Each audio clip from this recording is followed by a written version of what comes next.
Bueno, pues agradecer, por supuesto, a Alicia, a Antonio y al resto del Archivo Histórico Provincial la oportunidad de volver a esta casa a hablarles de temas que a mí me llevan interesando ya desde hace algunos años. Como ha comentado Antonio, desde mi estancia en Florencia empecé a interesarme por ese comercio de medicina, especialmente la medicina americana, y voy a traerle aquí hoy pues la verdad es que primera aproximación con bastante documentación de variados archivos y que espero que les resulte de interés. Y sin más, vamos a comenzar a hablar de esa medicina americana en Europa. Voy a dividir mi charla en 3 puntos. Primero, una breve introducción, presentaré el tema. Luego hablaré de la importancia de los mercaderes en el comercio de la medicina americana. Y luego hablaré de ese comercio que parte de los puertos de Sevilla y Cádiz y que se va distribuyendo por Europa, pero también en el norte de África y que creo que puede ser interesante. Y sin más, paso a hablarle de la introducción. La imagen que aparece aquí se trata de una botica del siglo XVIII, bastante espectacular, con cientos de recipientes de diferentes tamaños, redomas, cajas, botellas. Se pueden observar también los boticarios debatiendo entre ellos sobre cuál podía ser la mejor manera de fabricar una medicina, los ayudantes de botica, como los que tenemos ahí, que estaban fabricando las medicinas. Y seguramente entre todas esas medicinas que vemos al fondo habrían llegado ya sin duda muchas de estas medicinas americanas de las que les voy a hablar hoy aquí, ¿no? A través del contacto con ese nuevo mundo recién descubierto, o más que descubierto, se produce un encuentro entre las poblaciones europeas y las poblaciones que vivían allí, se va a incorporar a la farmacopea europea gran cantidad de nuevos medicamentos. Tanto de origen vegetal, la gran mayoría son de ese origen, también de origen animal o mineral, van a ir identificándose en las tierras americanas por los exploradores y por toda una serie de eruditos que van encontrando plantas en estos lugares, también mercaderes, y van a ser puestos en el común, puestos en conocimiento del resto de la sociedad por medio de una serie de médicos, como los que tenemos ahí, Andrés de Laguna. Estos días en la exposición se estaba proyectando parte de su traducción del Dioscórides, que la tenemos por ahí, creo, y que fue fundamental para ir incorporando todas estas nuevas plantas, todas estas nuevas medicinas a los conocimientos de la época. También García Pérez de Morales, Nicolás Monardes, del que también contamos con su libro aquí y del que hablaré más tarde, Bernardino de Sahagún, que fue de los pocos que fueron hasta la India buscando plantas, buscando de nuevas medicinas, o Francisco Hernández de Toledo, Pedro Díaz Benavides, y fueron fundamentales para la difusión de ese conocimiento por medio de sus publicaciones. Por ejemplo, vamos a usar el caso de la obra de Monardes, que como he dicho está aquí, Historia medicinal de las cosas que se traen de nuestras Indias occidentales, que va a ser publicada en Sevilla en 1565, 1569, 1574 recopilará los capítulos anteriores, los libros anteriores, y los fundirá en uno más completo, y luego en 1580. Rápidamente va a ser traducido al latín por Charles de Lecluse, será publicado en Amberes por Plantino, que ese señor sabía bastante de edición, en 1574, 79, 82, 93, 1705 y algunas posteriores. Y también, aunque en aquella época el inglés no se puede comparar con la importancia que tiene hoy en día, también recibe traducciones rápidamente en 1577, 1580, por un mercader inglés que vivía en Cádiz, John Frampton, bastante interesante, porque, por ejemplo, fue procesado por la Inquisición de Triana. Aquí tenemos la imagen de Nicolás de Monardes. ¿Y cuáles eran estas plantas? Pues el palo santo, el Guayacum officinale, que según Nicolás Monardes, aquí les voy a poner algunas imágenes de estas plantas y la opinión o la idea que tenía Monardes y otros autores sobre para qué podían utilizarse. En el caso del palo santo, desde el primer momento se teorizó sobre ella que era la cura del mal de las bubas, es decir, lo que hoy se conoce como la sífilis. Y se va a utilizar de manera masiva, luego lo veremos. Otra planta, la zarzaparrilla americana. Hay una zarzaparrilla europea, pero la que, según en la época se pensaba que tenía mayores propiedades también contra el mal de las bubas, contra la sífilis, era la zarzaparrilla americana, también siguiendo a Monardes. Otros como el bálsamo, vemos para qué servía, deshinchazones, el remedio para heridas recientes. Liquidámbar, y tenemos aquí, gracias al Jardín Botánico, el Real Jardín Botánico de Córdoba, tenemos dos ramos de liquidámbar, tanto del asiático como el americano, en este caso el que aparece en la imagen es el americano, Liquidámbar styraciflua, y que encontraban, en este caso, según Pedro Arias de Benavides, muchas utilidades para enfermedades de los pulmones. Se conseguía un derivado, una resina, que se utilizaba para enfermedades relacionadas con los pulmones. O el sasafrás, que se utilizaba para las tercianas. La cañafístula, especialmente para prevenir los problemas con el riñón, piedras de riñón. Aquí tenemos la opinión tanto de Laguna como de Monardes. Todas estas medicinas aparecen y se difunden su identificación, sus propiedades, a través de las obras de Monardes y de los otros autores de los que he hablado, ¿no? Y todo esto va a crear una demanda en Europa. De pronto, imaginen, llega la noticia de que se está empezando a curar, o hay una nueva medicina que cura el mal de las bubas, que cura la sífilis, que era aparecido por gran parte de la población europea. Esto crea que todo el mundo esté demandando ese medicamento. Entonces se va a crear un comercio muy fuerte entre el Nuevo Mundo y los principales puertos, quizá el puerto monopolístico en este momento, que es Sevilla, y van a empezar a llegar medicinas en grandes cantidades. Tenemos estudios de corte comercial desde la historia moderna, de Chauny y de Eufemio Lorenzo, que nos van a reflejar la cantidad de medicinas, de kilogramos, toneladas en este caso, de palo santo, de guayaco, que están llegando en la segunda mitad y principio del segunda mitad del XVI y principio del XVII. Y vemos como son cantidades notables. Donde hay huecos, no es que ese año, generalmente, no es que esos años no llegaran medicinas, sencillamente es que no hay registro. Por alguna razón no habrá registro de esos años y por eso no aparecen. Pero vemos que son cantidades en torno a las 140 toneladas, 100 toneladas, de manera irregular, pero están llegando muchas medicinas. 140 toneladas de una medicina es mucho, porque luego el consumo, las dosis suelen ser muy pequeñas, pues hablar de gramos. Es decir, que estamos hablando de unas cantidades enormes y además muy caras. Esto enriqueció sin duda a mucha gente. En el caso de la zarzaparrilla, un caso parecido, cantidades un poco menores, pero también bastante altas, y aquí con más frecuencia, seguramente porque se han conservado mejor los registros. Cañafístula, aquí ya cantidades más pequeñas. Vemos cómo está llegando, esto es a partir de documentación del Archivo General de Indias, todas estas medicinas en los barcos, en las flotas de Indias. Incluso Eufemio Lorenzo nos habla de hasta qué punto significó el valor de estas medicinas para la cantidad de productos que estaban llegando. Vemos que, comparado con la cochinilla, un tinte de color rojo, que realmente era la estrella, ¿no?, de los productos que llegaban desde América, le sigue los cueros, empieza el azúcar, que se utilizaba mucho en la medicina, pero bueno, no lo he querido ver desde ese punto de vista, también se utiliza como alimento. Añil, que es un tinte, y ya ahí empieza jengibre, también medicina especia, zarzaparrilla, cañafístula y otras mercancías. Así que significaban un tanto por ciento no pequeño.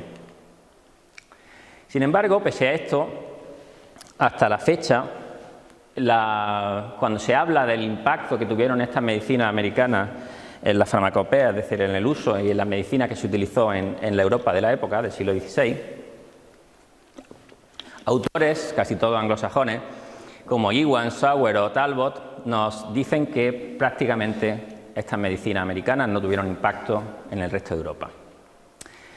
Como argumentos que ellos esgrimen, dicen que se han investigado inventarios de boticas, inventarios como el que tenemos ahí, es decir, cuando se produce el fallecimiento de un boticario, se enumera o se contabiliza el número de medicinas existentes, y en Europa dicen que no encuentran medicina americana en las boticas europeas.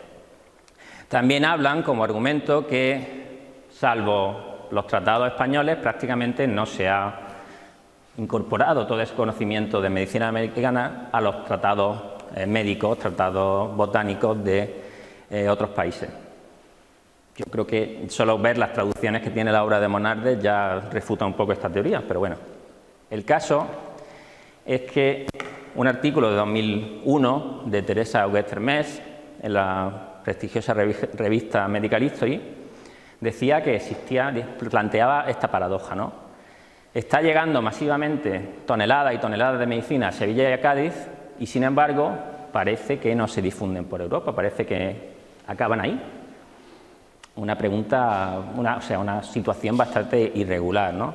Y ella, a partir de las fuentes y del enfoque de la historia de la medicina, no puede resolver la pregunta. ¿Dónde fueron las medicinas americanas?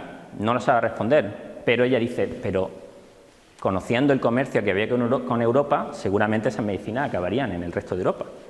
Un mercader no trae una medicina si luego no la va a poder vender. Y yo voy a tratar el resto de la charla en responder a esa pregunta. ¿Dónde fueron las medicinas que llegaron a Sevilla y a Cádiz? Y para responderla hay que primero plantear o definir cuál es el enfoque y fuentes que tiene la historia de la medicina. O sea, que han intentado responder los historiadores de la medicina en la farmacia. Sobre todo, focalizando o mirando, estudiando, investigando la actuación de médicos y boticarios. La utilización, sobre todo, de fuentes impresas, libros, tratados de médicos, obras de botánica, farmacopeas, y respecto a las fuentes documentales, pues las que ya hemos visto, esos inventarios de boticas y también en algunos casos adquisición de medicinas por parte de hospitales. Esas son las fuentes que ha tenido hasta ahora la historia de la medicina. Para responder esta pregunta hay que cambiar esos enfoques, bajo mi punto de vista. Y hay que poner un enfoque que se centre en los mercaderes, que es a lo que yo me dedico y, por lo tanto, aunque no soy especialista en historia de la medicina, sí creo que tengo bastantes conocimientos sobre el mundo del comercio y las redes comerciales. Por lo tanto, si enfocamos y si utilizamos fuentes donde el mercader sea el objeto de estudio, donde nos centremos en esa investigación y veamos que las mercancías no dejan de ser otra cosa que mercancías, pues podremos ver qué ocurre con estas medicinas mercancías. Para ello es fundamental investigar las redes comerciales, conocer bien cómo funciona una red comercial, dónde tiene sus principales agentes, una compañía comercial, cuáles son los mercados donde se adquieren la medicina y cuáles son las que las venden. Con este enfoque sí podremos contestar a la pregunta. Y además las fuentes, hay que utilizar fuentes relacionadas con la historia económica y social, sobre todo la documentación comercial. Si queremos estudiar el comercio de medicinas, tenemos que investigar archivos que tengan documentación de tipo comercial. En el caso, quizá los más destacados son los archivos estatales que contengan registros de aduana o de registros de navíos, como aquel que la obra de Chauny y la obra de Lorenzo estudiaron en el Archivo General de India y vieron cómo llegaba la medicina hasta Cádiz, o sea, hasta Sevilla. Vamos a hacer lo mismo. En mi caso, mi estancia en Florencia me permitió investigar el Archivo de Estado de Florencia, donde encontré unos registros de navíos donde se reflejaban la llegada de esta medicina americana. También es fundamental los archivos notariales. Estamos en un archivo con contenido notarial, el Archivo Histórico Provincial de Córdoba, donde vamos a poder encontrar compra-venta de medicina. En Córdoba es más complicado, pero en otros lugares como Sevilla o Cádiz podemos encontrar fletes de navíos que nos van a decir, como el que tenemos allí en esa imagen, o bien la fundación de compañías comerciales, que ya les anticipo que no hay compañías comerciales que específicamente se dediquen a temas de medicina. Comercian con muchos productos y entre ellos las medicinas. Y esto es más raro, pero también creo que es interesante, y de hecho lo voy a utilizar en la exposición, archivos de carácter mercantil privado, como es el caso del archivo Simón Ruiz, que está en Medina del Campo, y que este verano pues tuvimos la suerte de visitar. Y ahí veremos las cartas que hay entre diferentes mercaderes y cómo hablan también de medicina.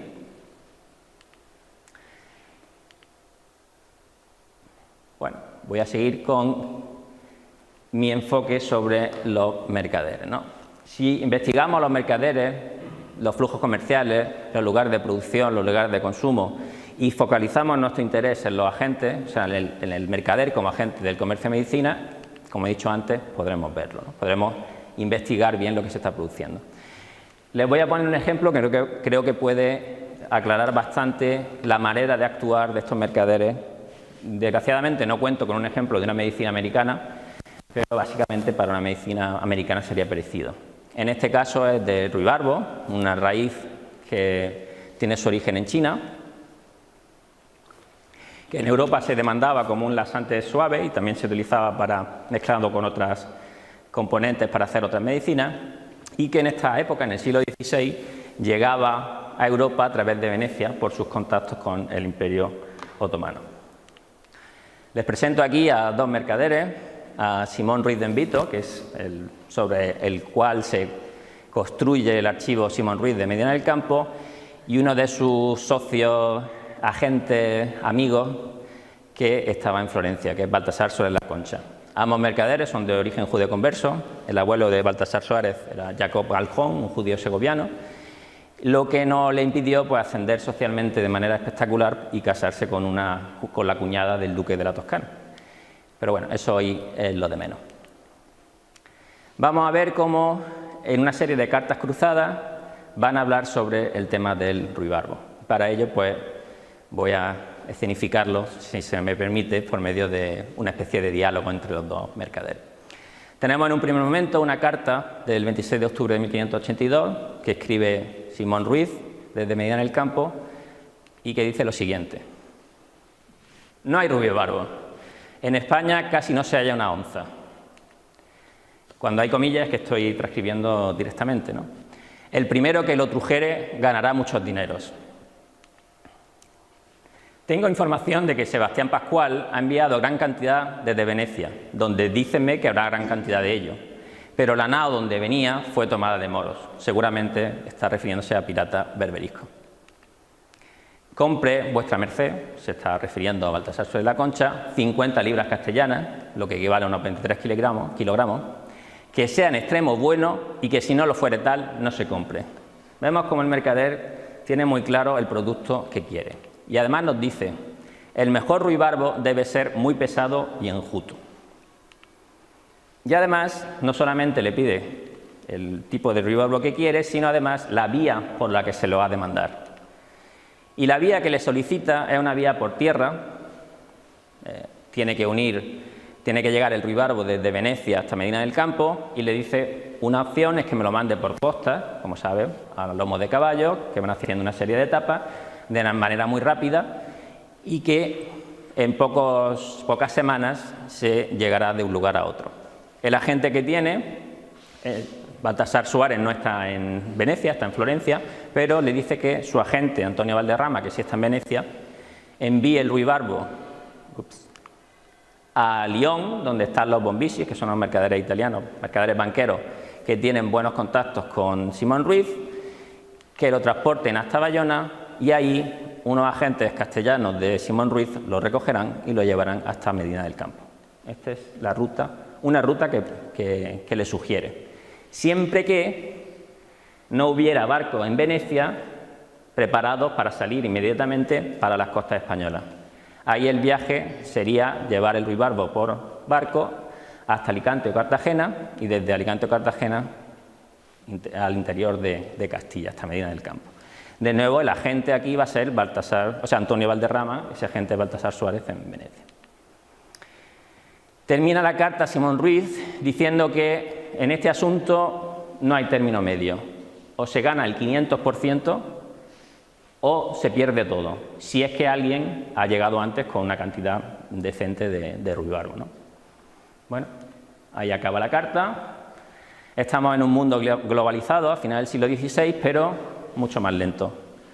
Al mes va a escribir Baltasar Suárez la respuesta a la pregunta, a la solicitud de Ruiz Barbo de Simón Ruiz. Y le va a decir que usted no va a ser, vuestra merced no va a ser el primero, ya que yo he enviado 63 libras, una cantidad superior a la que pedía, a través de Génova, es decir, desde Venecia hasta Génova, por cuenta de un amigo mío de Ancona, y que ya, no lo sabe, pero podría ser que estuvieran en Alicante. En Venecia, además, el Ruibarbo no lo hay, malo ni bueno. Y además, Antonio Valderrama, su agente en Venecia, ya ha tenido ciertos pedidos y espera que llegue la droga desde Levante, seguramente desde Estambul o desde Alejandría, que eran los principales puertos del Imperio Otomano. Esta noticia también es interesante. Él está en Florencia. Todos los boticarios de Florencia juntos no tienen 10 libras, que son unos 5 kilos, una cantidad pequeña. Y además es muy ruin y caro. Vemos cómo los mercaderes, que en teoría no tienen formación sanitaria, que no son médicos, que no son boticarios, pero saben muy bien cómo funciona el mercado. Y ya termina la carta, un poco disculpándose. Espero que me conteste rápidamente Antonio Valderrama, yo ya le informaré de lo que ha pasado y, como siempre, puede contar conmigo para cualquier cosa que necesite. Conociendo el temperamento de Simón Ruiz, que era un personaje que tendía a la ira y tendía a los enfados bastante grandes, pues despotricaría contra el Ruibarbo y seguramente pues, no volvería a traficar con esta medicina, ¿no? Pero creo que este ejemplo ha sido bastante ilustrador, o ilustra bastante bien cómo era la participación de los mercaderes dentro del comercio de las medicinas. Estamos hablando de redes que tienen una serie de agentes y además son de tipo internacional, en países que en muchos casos están en guerra, pero que consiguen mover la mercancía en su interior, por el caso de esa ruta interior entre Venecia y Medina del Campo, o bien por mar en trayectorias bastante lejanas. Ellos conocen, y lo hemos visto, cómo es el producto, cuáles son sus propiedades, cuál es el aspecto, cuál es su calidad. Es decir, toda una serie de información de contenido médico farmacéutico. Conocen cuáles son las rutas, porque dependiendo de la ruta pueden tener más problemas. Ya veíamos cómo parte del Ruibarbo se perdió por unos piratas. Al mismo tiempo conocen cuál es el precio de la medicina, dónde se está demandando, cuáles son las reservas. Lo de los boticarios de Florencia, sabían que no había mucho ahí, sabían que en Venecia ya no quedaba tampoco. Todo esto creo que es fundamental para el comercio. ¿Qué nos falta por saber? Pues nos falta saber casi todo, ¿no? en estos temas. Esto es el comienzo de una investigación que, con un poco de suerte, puede empezar a dar frutos en el futuro, ¿no? Tampoco sabemos cuál es la relación entre los mercaderes, estos mercaderes grandes, mercaderes internacionales, y los boticarios. Hay intermediarios, hay mercaderes al por menor que les venden la medicina, los mercaderes internacionales a ellos, y a través de ellos se lo venden a los boticarios. Todo está por hacer, ¿no? Y la segunda parte de mi exposición voy a tratar de, a partir de la documentación que he ido encontrando estos años, tratar de ver si esas medicinas se distribuyeron por Europa, ¿no? En un primer momento voy a ponerles dos pequeños ejemplos sobre el consumo y comercio de medicinas en España, porque creo que son interesantes. Hablaré sobre una raíz de la que no he hablado hasta ahora, que es la raíz de Michoacán, que se utiliza para dolores de riñones, y también contestando un poco esa falta de medicina americana en las boticas europeas, porque también se dice que tampoco había demasiado en las boticas españolas. Pondré un ejemplo que me he encontrado recientemente de un documento de un inventario de boticas en Granada. Volvemos a las cartas de Simón Ruiz, ya esta será la última vez que la utilice, y vemos cómo, esta vez desde Sevilla, un agente suyo, Jerónimo de Valladolid, le escribe la siguiente carta. Me ha pesado la mala disposición de la hijada del costado, por lo tanto se está refiriendo a dolores de riñones, y yo le envío aquí otra raíz, o sea que ya le había enviado otra, de Michoacán, de lo mejor que se ha podido hallar en Sevilla. Es decir, está mandando de Sevilla a Medina del Campo a Simón Ruiz, que en este caso no es el mercader, es el paciente, está comprándola para su uso personal. Tenemos una carta posterior donde se dice que recibo contento saber que usted está mejor de su mal de la hijada y le debe llegar el Michoacán que le mandé y cuando venga más desde las Indias ya se lo mandaré. Es decir, que hay un constante movimiento de medicina entre Sevilla y Medina del Campo. Respecto al inventario de botica granadino, se trata de la botica de los herederos de Pedro de Arce. Pedro de Arce, el boticario, ha muerto en 1594 y su viuda hace un inventario de las medicinas que hay en esta botica. Y encontramos 14 onzas de zarzaparrilla, 4 onzas de caña fístula, 5 dracmas de piedra bezar, piedra bezoar, que es una piedra que se utilizaba contra los venenos, que algunos animales como las llamas o las alpacas las generan en su intestino y que se pensaba que curaban todos los venenos. Y otras medicinas americanas como la caraña y la galanga, de las que también están en esa lista. Claro, eso me hace la existencia de esta botica con contenido medicina americana, también el inventario de la botica que tenemos aquí también tiene medicina americana. Me hace plantear ese argumento de la historiografía diciendo que, bueno, es que no se encuentran medicinas en las boticas. Y yo les planteo un ejemplo, quizá un poco truculento. Imagínense que fallece un farmacéutico y en su botica quedan 3 cajas de paracetamol. Al mes se hace un inventario de esa botica. Probablemente las medicinas que más se usan, que más rápido se usan, son las que menos quedan. De hecho, las cantidades que hay son bastante pequeñas. Con lo cual, ¿qué significa que un inventario de botica no tenga medicina americana? Pues puede ser que efectivamente no las tuviera, pero también que se habían gastado, es decir, que no puede servirnos como ejemplo de si llegan o no las medicinas a algún sitio. Y ya vamos al centro de la cuestión, mi investigación de Florencia. Esta ruta, la ruta que unía los puertos del sur de España con Italia, los puertos de Sevilla, Cádiz, Cartagena y Alicante, que por encima de las Islas Baleares hay una corriente bastante fuerte en dirección contraria, por eso tienen que meterse hacia el interior del Mediterráneo, pasar entre las islas Córcega y Cerdeña, girar hacia arriba y tocar tierra cerca del Livorno y continuar el viaje hacia Génova. Esta ruta tenía un tráfico espectacular en la época, y especialmente con todos esos productos americanos que llegaban desde la India, los cueros, la cochinilla, las medicinas, todos esos productos seguían esa ruta. Vamos a ver qué pasaba con ese palo santo del que hablábamos antes. De primera, a mí me llama la atención que no hayan tenido en cuenta esos autores que en una fecha tan temprana como 1525 hay un tratado sobre cómo se debe consumir el palo santo en Italia, de un autor bastante conocido, Francisco Delicado, que tiene una obra llamada La Lozana Andaluza, una novela erótica que habla del mundo de la prostitución y del AMPA en la Roma de principios del siglo XVI, que precisamente va a morir de mal de las bubas, va a morir de sífilis, por lo tanto probablemente él lo está escribiendo y está contando sus propias experiencias en la utilización del leño santo. Ya en 1525 sabemos que hay leño santo en Italia. O incluso este grabado espectacular de Estradano.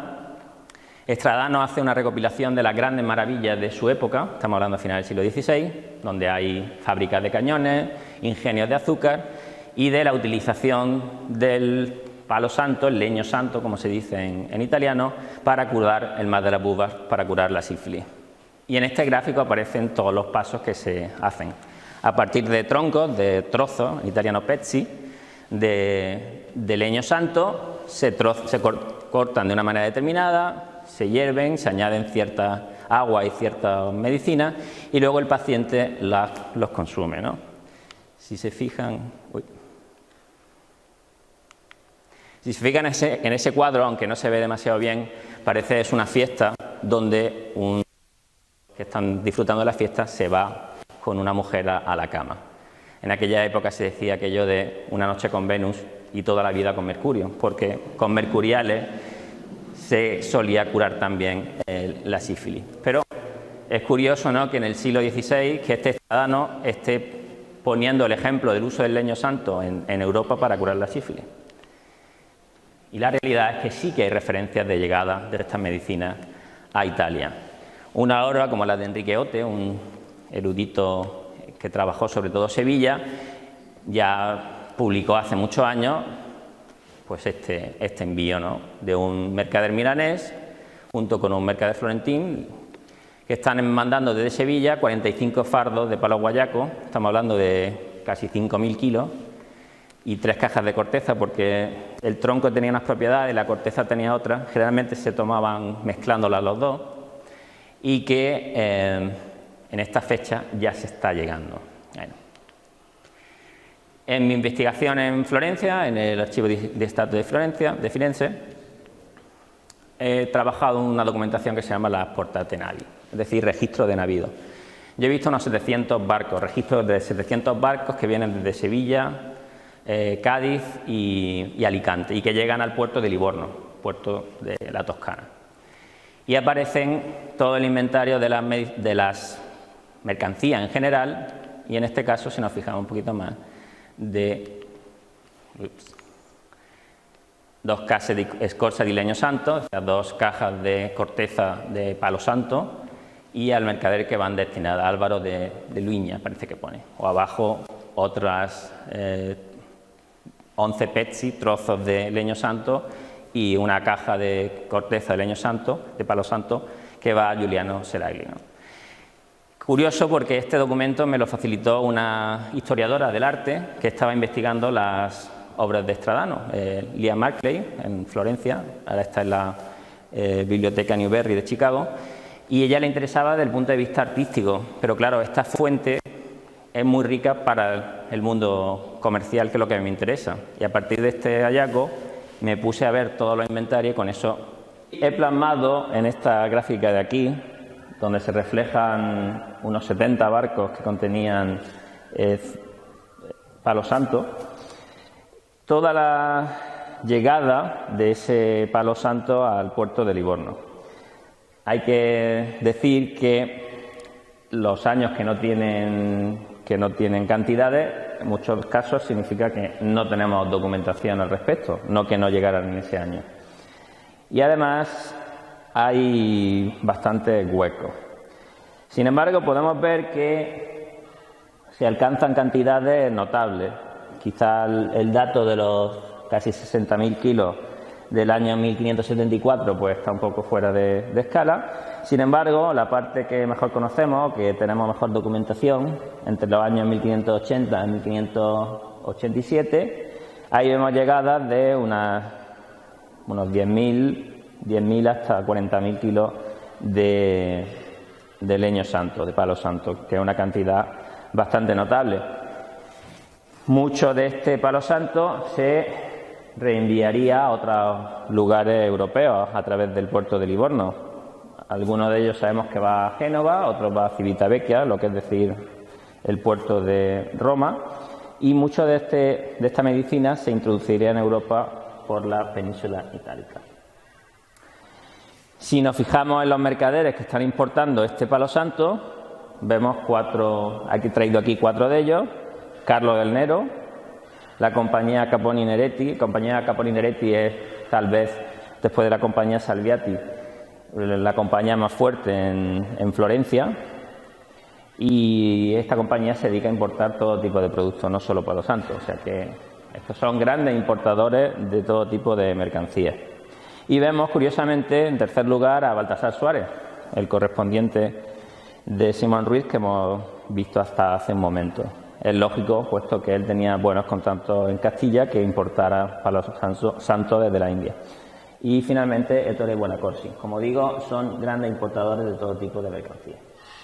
Si nos fijamos en la zarzaparrilla, vamos a ver una gráfica parecida, menores cantidades, pero unas cantidades que están entre los 5.000, 2.000 kilogramos de zarzaparrilla al año, desde una época bastante temprana, y sin duda, pues esta medicina, que también se utilizaba, como dije antes, para curar el mal de las bubas, la sífilis, pues va a tener bastante difusión por Italia. Vemos que los mercaderes coinciden con los anteriores. De nuevo Carlo del Nero, Paolo Guardi, que no deja de ser un agente del duque de la Toscana, de los Medici, de nuevo la compañía Caponi Neretti y Baltasar Suárez. Es decir, prácticamente los mismos que se ocupan del palo santo. Y, curiosamente, a pesar de lo curioso de la fecha, en 1582, tenemos referencia a un tratamiento con esta zarzaparrilla, precisamente en Florencia. Y lo más interesante es que se trata de un cordobés, Diego Jurado. Se trata de un agente de Alonso Sánchez Arias, que es un mercader de paños bastante potente de Córdoba, que tiene compañías comerciales con los genoveses Tallacarne o Cataño, que a su vez envía a este Diego Jurado a Italia bajo el control de la compañía de Nicolò Sales, que es un genovés que tiene también interés en Castilla. Tenemos datos que tenía lavaredos de lana en Écija y probablemente en Córdoba, es decir, compañía muy dentro del mundo de la fabricación de paños. Y de hecho, este Diego Jurado, este cordobés, va a Florencia a realizar una serie de trabajos relacionados con el mundo de los paños. Parece que lo mandaron allí para vender paños y para adquirir muestras de los paños italianos para traerlas a Córdoba. Lo que es curioso es que en el archivo de Stato de Firenze, en el mismo archivo de donde he sacado la documentación de los barcos, hay una especie de libro de dietas. Hay un documento donde este Diego Jurado va anotando todos los gastos que va haciendo en su estancia en Italia. Una estancia entre 1578 y 1582 que recorre buena parte de la península itálica. Va a Venecia, y Ancona, Bolonia, entra por Livorno, durante mucho tiempo estará viviendo en Florencia y finalmente, al final de su relato, va a Nápoles. Y él va apuntando todos los gastos que hace, porque luego se los va a cobrar a su jefe, ¿no? Y lo curioso es que a partir de 1581 empieza a anotar gastos y va dándonos una información relativa a que tiene cierta enfermedad, ¿no? Ya en el 14 de octubre de 1581 apunta 4 ducados para gastos y ciertas cosas extraordinarias en mi enfermedad. Unos meses después, en marzo, dice 2 ducados para cosas necesarias para tomar la zarzaparrilla. Probablemente la enfermedad a la que se refería era el mar de las bubas, la sífilis. No sabemos si la había contraído en Italia o ya venía con ella desde España. Unos días después, de nuevo, anota 7 ducados para pagar al mozo que me dio la zarzaparrilla. Unos días después, el día 12 de abril, apunta 24 ducados para pagar al médico y cirujano. Y finaliza apuntando 6 ducados el 5 de mayo para el pleito del doctor que me curó.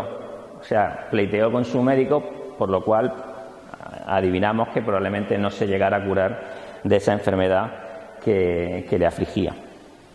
Continúan llegando medicinas, pero en cantidades menores.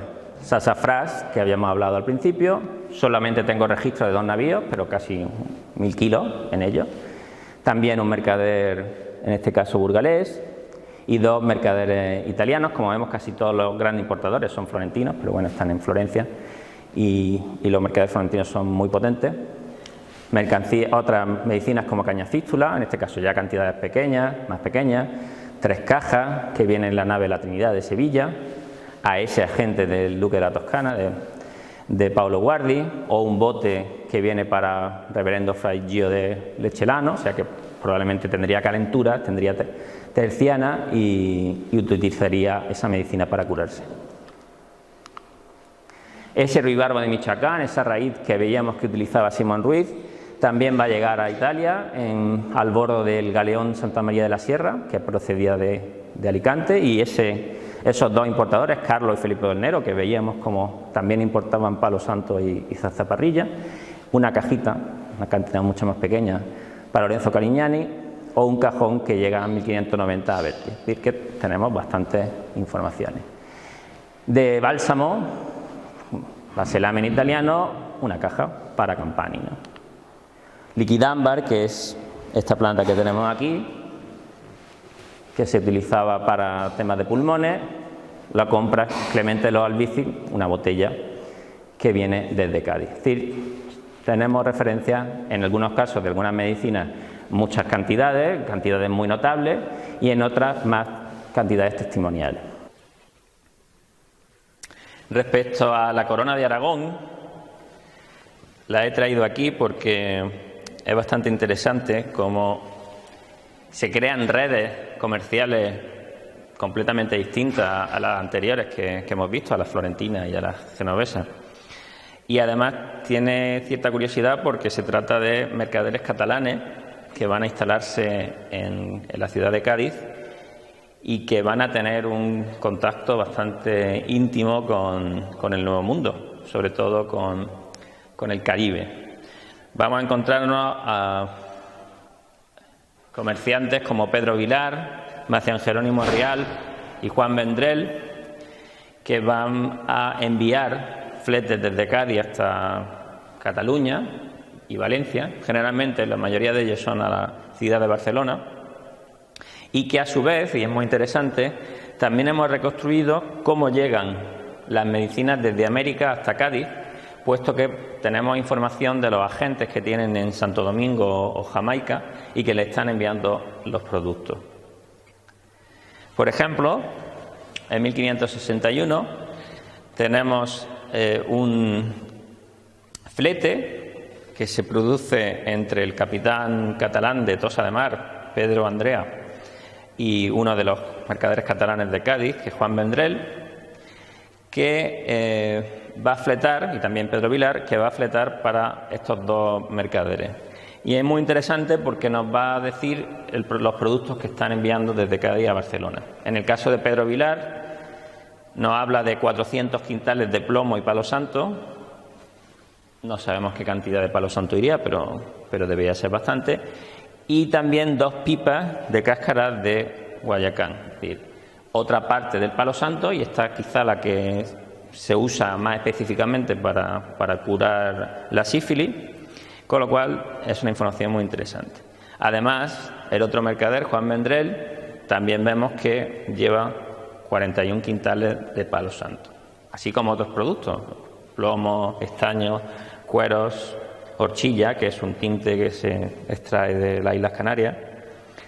Otro ejemplo, en este caso se trata de un mercader, mercader catalán, en este caso otra vez Pedro Vilar, que va a contratar con el capitán Vicencio Cerezo, genovés, el envío de una serie de productos, entre los que se encuentran 50 quintales de palo santo, unos 2.300 kilogramos, una cantidad bastante interesante. O incluso tenemos uno más, también de Pedro Vilar, contratando con otro genovés el envío de 300 quintales de plomo y palo santo a Barcelona. Como decía antes, también tenemos la llegada de estas medicinas desde el Caribe, desde Santo Domingo y de Jamaica hasta Cádiz. En el primer ejemplo que traigo aquí, también de 1561, Pedro Vilar está vendiendo a un vecino de Sevilla, Melchor Carrillo, casi 20 quintales de palo santo, y dice que me ha enviado Jerónimo Letrae. Jerónimo Letrae estaba en Santo Domingo, es su agente allí, es el que recoge el palo santo en la isla y lo envía a Cádiz. Y luego Pedro Vilar lo vende a un vecino de Sevilla.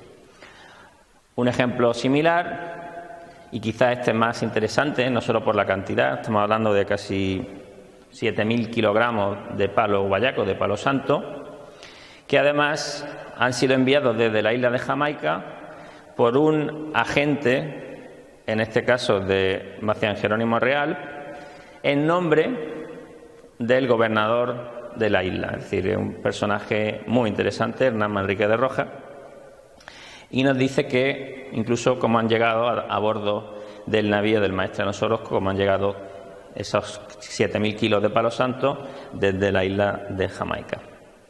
Mucho de este palo santo terminaría enviándose a Barcelona. Y ahora, otra ruta quizá puede resultarle llamativa, y es la llegada de estas medicinas americanas al norte de África, de las que prácticamente pues no se sabe nada, ¿no? La respuesta es sencilla, no está nada lejos las costas africanas de de Cádiz, que era uno de los centros donde sabemos que llegaba la medicina americana. Solamente había que atravesar el estrecho. Y de hecho, en un protocolo notarial de Granada, me encuentro un documento que habla del envío de zarzaparrilla desde Sevilla hasta Ceuta, donde un mercader de Granada va a cobrar esos 300 kilos de zarzaparrilla que ha enviado a Ceuta. Bueno, esto seguimos dentro de la monarquía hispánica, al fin y al cabo Cádiz y Ceuta pues no hay mucha, o sea, estaban bajo el mismo rey, pero nos encontramos que cuando se expulsa a los moriscos de Castilla entre 1609 y 1613, la documentación relativa a la expulsión de los moriscos de Sevilla y Túnez, de Sevilla, en 1510, que van a ir la mayoría a Túnez, vamos a encontrar que los moriscos expulsados llevan medicina americana. Este documento me lo han pasado los profesores de Sevilla, Manuel Fernández Chávez y Rafael Pérez García. Los moriscos tratan de transformar sus bienes en mercancías fácilmente transportables, como son los paños, pero también utilizan medicina como ese bien transportado fácilmente y de gran valor, ¿no? Que eso es lo que más le gusta al mercader. Objetos o productos que sean pequeños y que valgan mucho. Y vemos jengibre, zarzaparrilla, sassafrás, la piedra bezoar, todo eso se está transportando desde Sevilla a Túnez por parte de los moriscos. Si lo llevaban hasta Túnez es porque allí había una demanda. Sabían a ciencia cierta que esas medicinas iban a poder ser vendidas fácilmente en Túnez. Lo que nos está hablando de que ya había un consumo de mercancías de medicina americana en el norte de África. Y algo que puede chocar, pero la realidad es que si algún paciente, si algún enfermo en el norte de África tenía alguna de las enfermedades que se curaban con medicinas americanas, ¿por qué no iba a poder adquirirlas? Teniendo redes comerciales que conectaban sobre todo Cádiz con el norte de África. Aquí vemos el posible viaje que pudieron hacer los moriscos desde Sevilla hasta Túnez, llevando esas medicinas. Y aquí vemos toda una serie de agentes que están viviendo en los años 60 del siglo XVI, que están viviendo en Marruecos, que están viviendo en Fez, en Tadurán, en Marrakech. Son mercaderes castellanos y también portugueses, factores de otros mercaderes que están residiendo en Cádiz y que al mismo tiempo que están importando cuero, añil, dátiles y están importando desde Marruecos paños, sedas de Granada y otras mercancías, pues también seguramente importaron medicina. No tenemos la referencia documental, pero la red existía y estoy seguro que si el sultán de Marruecos, que tenía médicos de origen sefardí, que probablemente tenía contactos con mercaderes castellanos, pues que traerían medicinas americanas para curar al sultán, ¿no?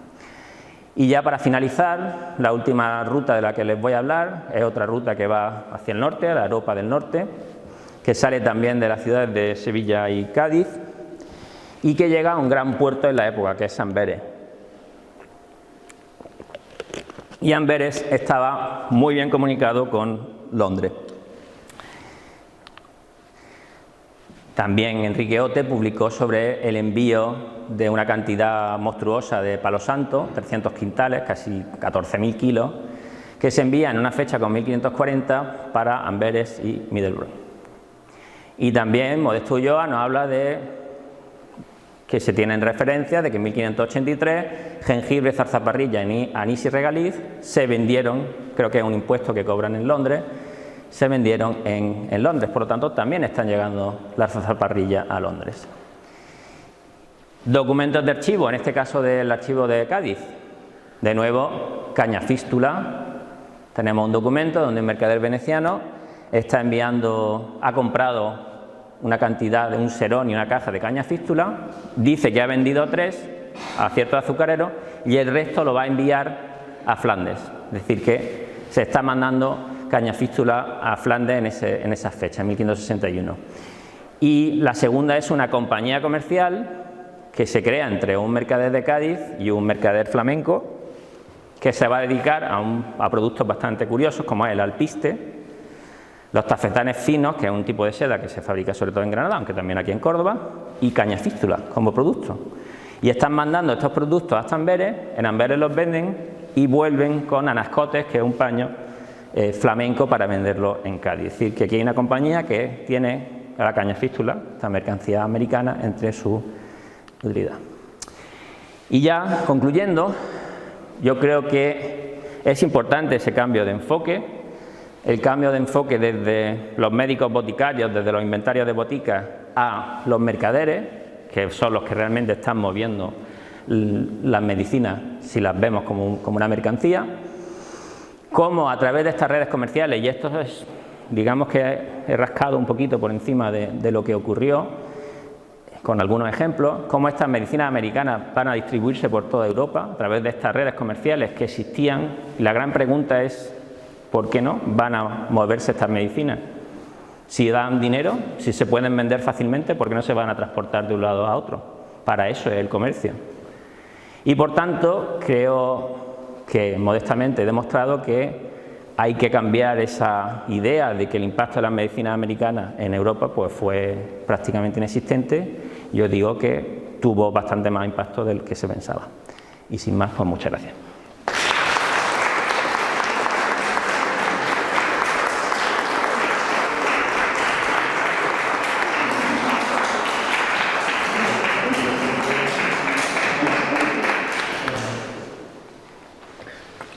Bueno, siguiendo la dinámica habitual del Archivo del Tiempo, vamos a dar paso ahora a un pequeño espacio para las preguntas.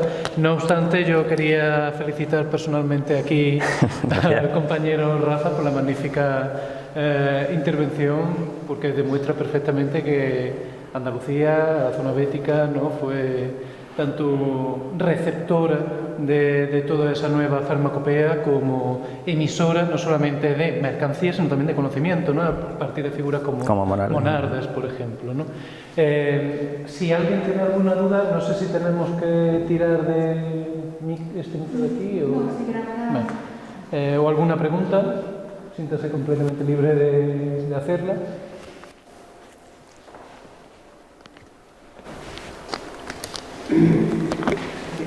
Mira, yo quería preguntarte qué implicación, qué papel tuvieron los mercaderes sefardíes, no sefardíes, pero quiero saber los judíos de Europa en todo este trasiego de comercio de medicamentos o de plantas medicinales en España y en Europa. Ya sé que es una pregunta grande, así que no tengas... Hombre, en esta época, desde luego, en el comercio del norte de África, que es quizá el que peor conozco, en esos intercambios que se producen entre Cádiz y el norte de África hay mucho. De hecho, la lista que he puesto, que de hecho la puedo volver a poner.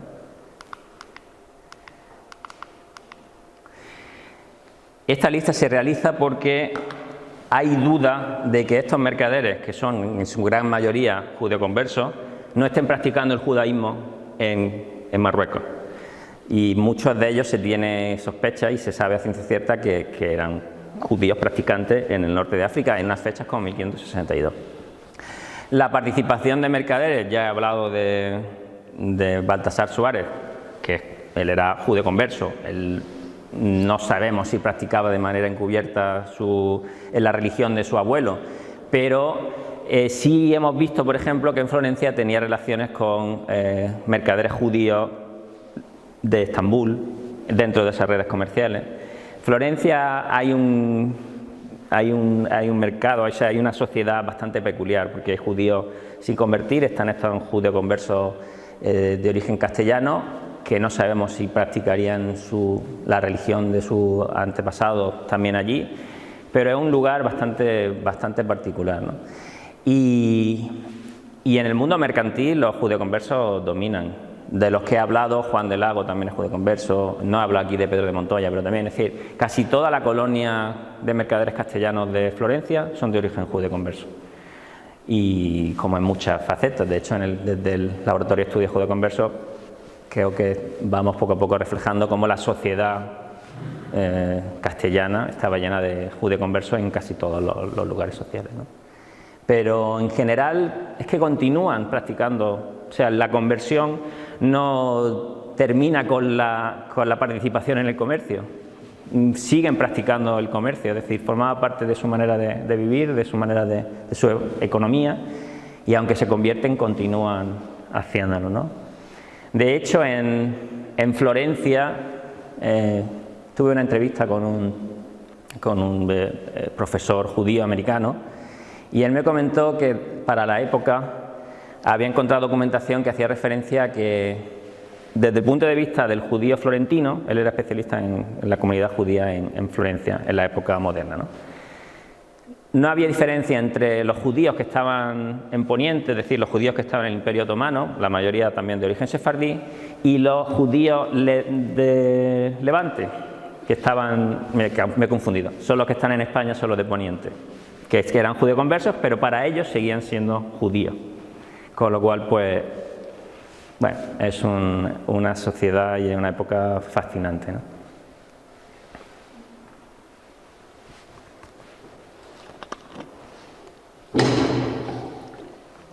Bueno, pues si no hay ninguna duda más y ninguna pregunta, damos por cerrada la sesión de hoy y le invito a todos a volver a venir a la próxima conferencia, que en este caso será dada por el profesor José María García Ríos, Sangrías, epidemias e intrigas cortesanas, que trata sobre la élite médica y farmacéutica, también en cierto sentido, española, el protomedicato, digamos, que será el 10 de mayo a las 7:30 de la tarde, también, en este mismo lugar.